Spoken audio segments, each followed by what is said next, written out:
Good evening. Hello.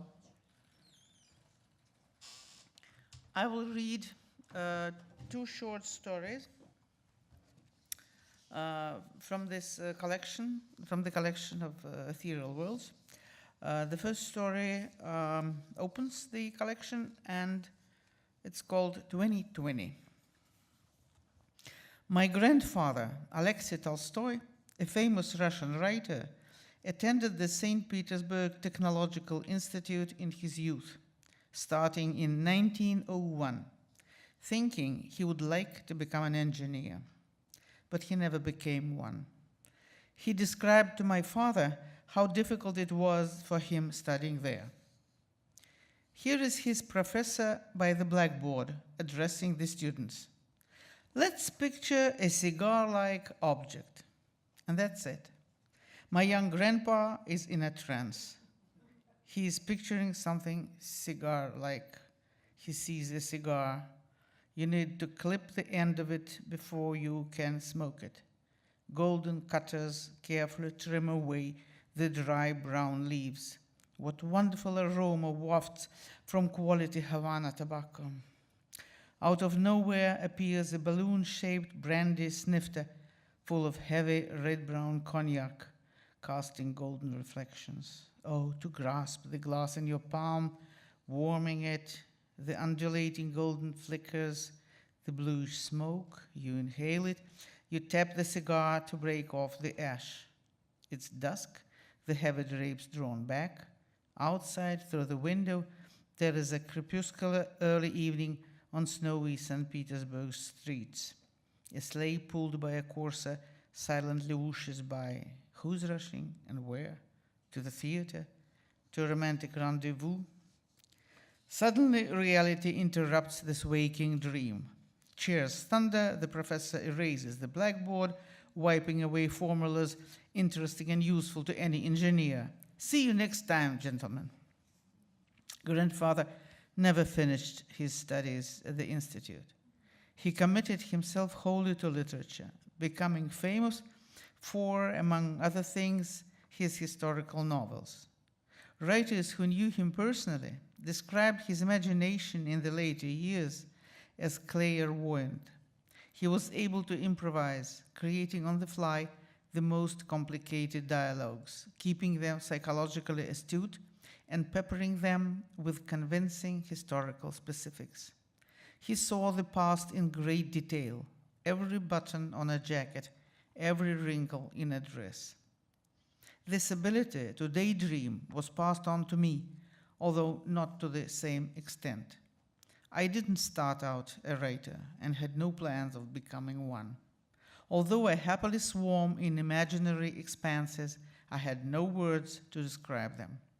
Then, one fine day, when I was 32 years old, I decided to correct my myopia by undergoing surgery in the famous eye clinic of Professor Fedorov. This was in 1983, before they used lasers for the procedure, as they do now, but instead made corneal incisions by hand with a regular razor blade. The incisions took 3 long months to heal. All this time, while the eyes recuperated, you could see things only poorly, approximately, through tears that constantly streamed like rain on the window pane. And after it was over, one day you'd literally wake up with perfect vision, 2020. But before that happened, you had to sit in complete darkness. Such were the idiosyncrasies of the process that any light caused unsufferable eye pain. At first, for 3 or 4 days, the agony was so great that no analgesics, no sleeping pills brought any relief. Then it subsided a bit. Nonetheless, even at dusk, my eyes were ablaze, and the temporary respite of night was interrupted by accidental glances at the stars, their light burning like fiery needles. Finally, it was all I could do, sit at home wearing dark sunglasses, the black drapes closed, living by touch. Not a single word, neither handwritten nor typed, did my eyes take in during that prison sentence. Only music, invisible in its essence, saved me from this existential desert. All that was left of the world was music and pain. Gradually, something unfamiliar began to happen to my mind. The blindness was still near total. I didn't yet dare take off my sunglasses to peer outside, but in my mind's eye, I began to see bright visions from my past. They were not simply visions as before, similar to dreams. No, these were words, phrases, pages of text, plot lines. It was as if someone awoke in my head a second me, one who had been slumbering until now. Visual experiences now came with a narrative. In fact, they were inseparable from it. If the wording wasn't exact, then the imagery it conjured seemed obscured by dust or fog, and only the right words cleared it away. I was seeing my childhood. Our neighbor who lived on the other side of the fence and whom I had long forgotten. I was 6 when he was 60. Never before could he have been interesting to me. And why him specifically? No matter. Suddenly I saw him. I understood his life.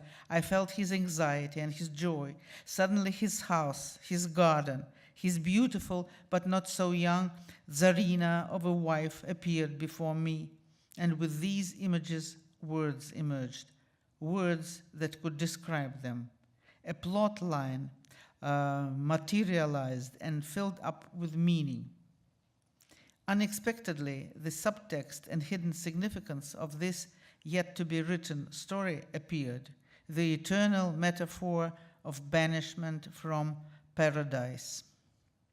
My external eyes were still awaiting the sunrise, while my internal ones were looking around, seeking out details.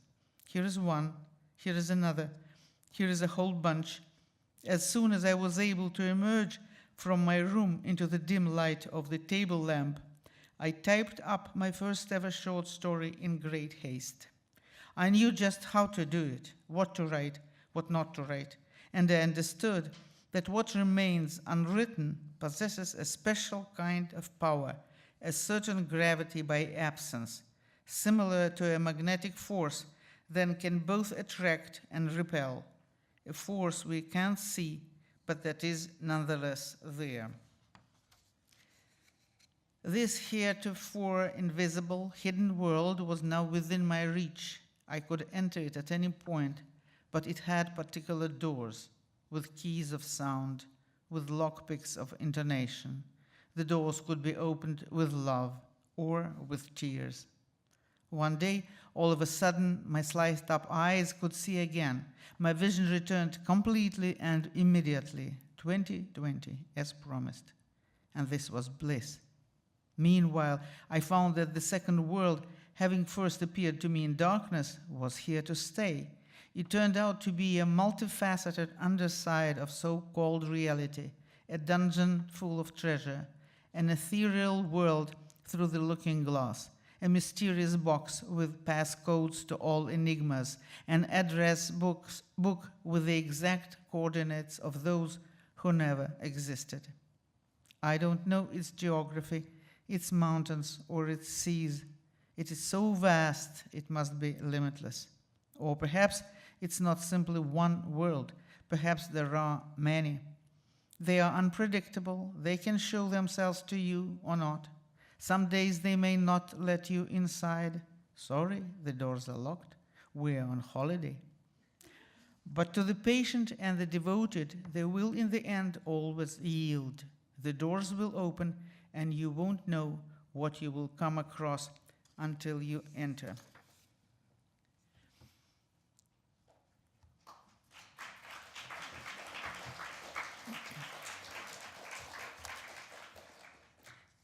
And the second story is called Aspic. Yeah, I know Americans don't like Aspic. We do, but it's not so simple. The matter is not so simple. Truth be told, I've always been afraid of it. since childhood. It's prepared not casually or whenever the fancy strikes you, but most often for New Year's Eve, in the heart of winter, in the shortest and most brutal days of December. Darkness comes early. There is a damp frost. You can see spiky halos around the street lamps. You have to breathe through your mittens. Your forehead aches from the cold and your cheeks are numb. But wouldn't you know it, you still have to boil and chill the aspic. The name of the dish itself makes the temperature of your soul drop, and no thick gray goat hair shawl will save you. It's a special kind of religion, making the aspic. It's a yearly sacrifice, though we don't know to whom or for what. And what would happen if you don't make it is also a question mark. But for some reason, it must be done. You must walk in the cold to the market. It is always dim there, never warm there.